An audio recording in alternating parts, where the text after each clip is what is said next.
High court తీర్పు కూడా మీరు ఫాలో అప్ అయ్యారు అనుకుంటున్నాను. సో బీసీ బిల్లుపై గవర్నర్ తేల్చకుండా జీవో ఎలా తెస్తారు? గవర్నర్ చేత మరి బీజేపీ రాష్ట్ర నాయకత్వం మరి దీనిపైన ఒక కొలికి తీసుకొస్తారా? ఎలాగో రాష్ట్రపతి దగ్గర అసెంబ్లీలో వేసిన చట్టం పెండింగ్లో ఉంది. గవర్నర్ అయిన ఆర్డినెన్స్కి ఆమోదం తెలుపుతారా? డాక్టర్ పివి రెడ్డి గారు.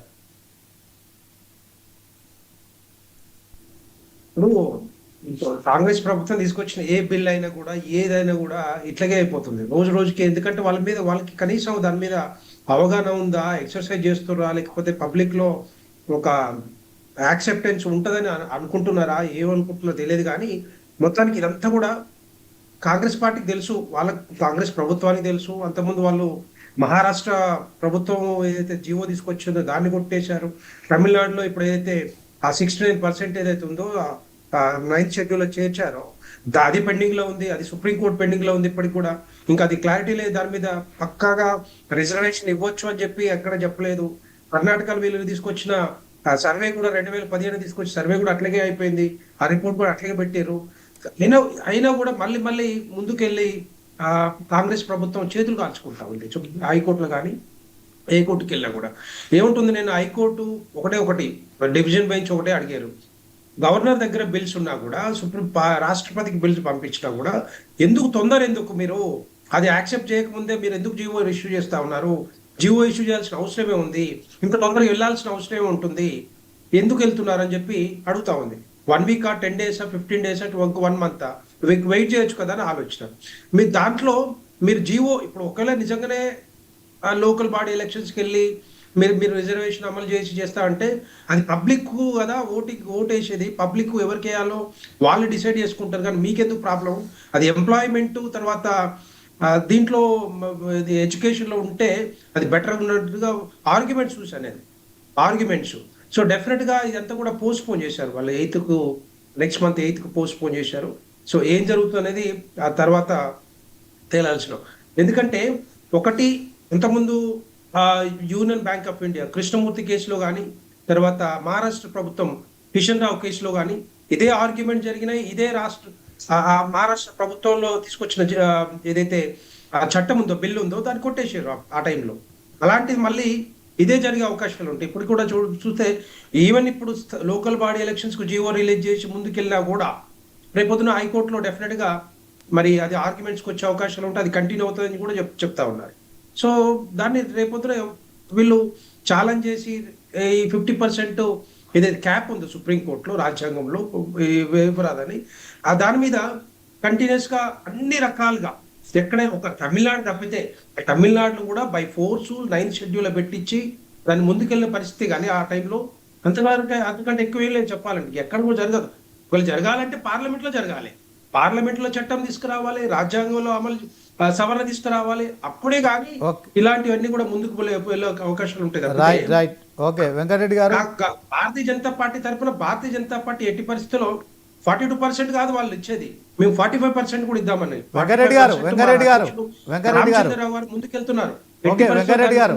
వెంకటరెడ్డి గారు, తెలంగాణలో కాంగ్రెస్ ప్రభుత్వం 42% బీసీలకు రిజర్వేషన్లు ఇవ్వాలని మరి కులగణన చేసింది. అదే క్రమంలో అసెంబ్లీలో చట్టం చేసి రాష్ట్రపతికి పంపించారు. ఇదే క్రమంలో అక్కడి నుంచి ఆమోదం రాని నేపథ్యంలోనే కేబినెట్ తీర్మానం చేసి ఆర్డినెన్స్ రూపంలో గవర్నర్ వద్దకు పంపించారు. సో తెలంగాణలో బీజేపీ ఎమ్మెల్యేలు మరి అసెంబ్లీలో తీర్మానానికి మీరు ఆమోదం తెలిపారు. ఇప్పుడున్న పరిస్థితుల్లో గవర్నర్ దగ్గర ఆర్డినెన్స్ పెండింగ్లో ఉంది, హైకోర్టు చెప్తోంది. సో అది దాని దగ్గర నుంచి క్లారిటీ రాకుండా మీరు ఎలా జీవో తీసుకొస్తారని ప్రశ్నిస్తున్న నేపథ్యంలో తెలంగాణ బీజేపీ నాయకులు స్థానిక సంస్థల ఎన్నికలు జరగాలి, తెలంగాణలో మరి గ్రామ పరిపాలన కుంటుపడిపోతుంది. సో దీంట్లో మీరు ఆ గవర్నర్పై, ఎందుకంటే కేంద్రమే గవర్నర్ నియమిస్తుంది కనుక ఈ అంశంలో తెలంగాణ బీజేపీ ఎలాంటి కార్యాచరణ చేస్తుంది చెప్పండి. ఇప్పుడు మెయిన్ ఏంటంటే ఇప్పుడు దగ్గర జనవరి 31, 2024లో సర్పంచ్ ఇది 10 కాలం అయిపోయింది. దగ్గర 20 నెలలు దాటుతుంది, 20 నెలలు వస్తుంది. అప్పటి నుంచి ఇప్పటి వరకు 15th ఫైనాన్స్ కమిషన్ నుంచి కానీ, లేకపోతే SFC state finance commission corporation నుంచి కానీ, లేకపోతే రాష్ట్ర ప్రభుత్వం నుంచి నిధులు రావట్లేవు. టోటల్ గా గ్రామీణ వ్యవస్థ మొత్తం కుంటుపడిపోయింది. దీనికి కారణం బీజేపీనే అని చెప్పి కాంగ్రెస్ ఆరోపిస్తుంది కదా. మీరు రాష్ట్రపతి దగ్గర బిల్లును ఆమోదించారు, పోనీ అక్కడ పోయింది, ఇక్కడైనా గవర్నర్ దగ్గర ఆర్డినెన్స్కు గవర్నర్ ఆమోదం తెలిపారు. స్థానిక సంస్థలు ఎన్నికలు నిర్వహించకుండా కేంద్రం నుంచి నిధులు రాకుండా బీజేపీనే అడ్డుకుంటోందని చెప్పి కిషన్ రెడ్డి సైంధవ పాత్ర పోషిస్తారు. తెలంగాణ సీఎం రేవంత్ రెడ్డి మాట్లాడుతున్నారు కదా, సో ఆ నిందలు ఎందుకు భరిస్తున్నారు? మరి తెలంగాణ అభివృద్ధి చెందడం మీకు ఇష్టం లేదా? కేంద్రంలో మరి బడ్జెట్ పెట్టినప్పుడు తెలంగాణకు నిధులు ఇవ్వట్లేదు అని చెప్పి గతంలో బీఆర్ఎస్ ఆరోపించింది, ఇప్పుడు కాంగ్రెస్ ఆరోపిస్తోంది. దీనికేం చెప్తారు చెప్పండి. భారతీయ జనతా పార్టీకి దీనికి వీళ్ళకి సంబంధం నాకు అర్థం కావట్లేదు. చెప్పండి ఒకసారి. గవర్నర్ దగ్గర పెండింగ్ లో ఉంటే గారు నేను ఒకటి చెప్తున్నాను, నిజంగానే వీళ్ళకి చిత్తశుద్ధి ఉంటే 56% ఉన్న బీసీలని 42% కుదిస్తూ దాంట్లో 10% ముస్లింలకు ఏ విధంగా చేర్చారు, ఎందుకు చేర్చారు చెప్పాలి. దాని సమాధానం చెప్పకుండా ముందు పోతా అంటే ఎట్లా నాకు అర్థం కావట్లేదు. క్లారిటీ ఉంది. 42% నిజంగానే దమ్ము ధైర్యం ఉంటే ఇవ్వాలి అది కానీ 42% 10% ముస్లింలు తెచ్చుకుంటూ తర్వాత దాన్ని ఒక ఎంపరికల్ డేటా పూర్తిగా సర్వే చేయకుండా ఒక బిల్ రిపోర్ట్ తీసుకొచ్చి ఒక ఎంపరికల్ డేటా తీసుకొచ్చి మోసం చేస్తుంది. మోసం చేస్తుందా లేదా కాంగ్రెస్ ప్రభుత్వం? సుమిత్రానంద్ గారు, కాంగ్రెస్ పార్టీ సమాధానం చెప్పాలి, కాంగ్రెస్ ప్రభుత్వం సమాధానం చెప్పాలి. ఎందుకంటే వాళ్ళు తీసుకొచ్చింది ఎందుకు తీసుకొచ్చారు?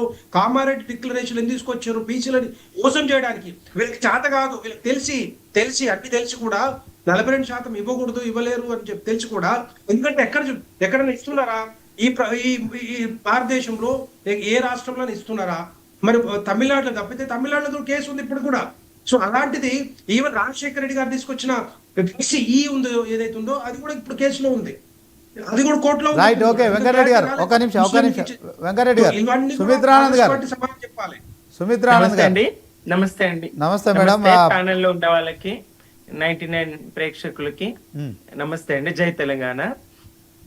కాంగ్రెస్ పార్టీకి బీజేపీ పార్టీకి రెండిటికి కూడా తెలంగాణ పట్ల, తెలంగాణ ప్రజల పట్ల చిత్తశుద్ధి ఉన్నట్టు కనిపిస్తలేదు. ఇక్కడ ఏ రకంగా చూసినా కూడా ఇక్కడ 42% డిక్లరేషన్, కామారెడ్డి డిక్లరేషన్ అమలు చేస్తామని చెప్పడానికి కేవలం 42% వాళ్ళు చెప్పినంతనే ఇవ్వడానికి ఈ కులగణన జనగణన దాంతో పని లేదు కాదు. వాళ్ళు చెప్పినంతనే ఇస్తున్నారు. కులగణనలో తేలినంత అయితే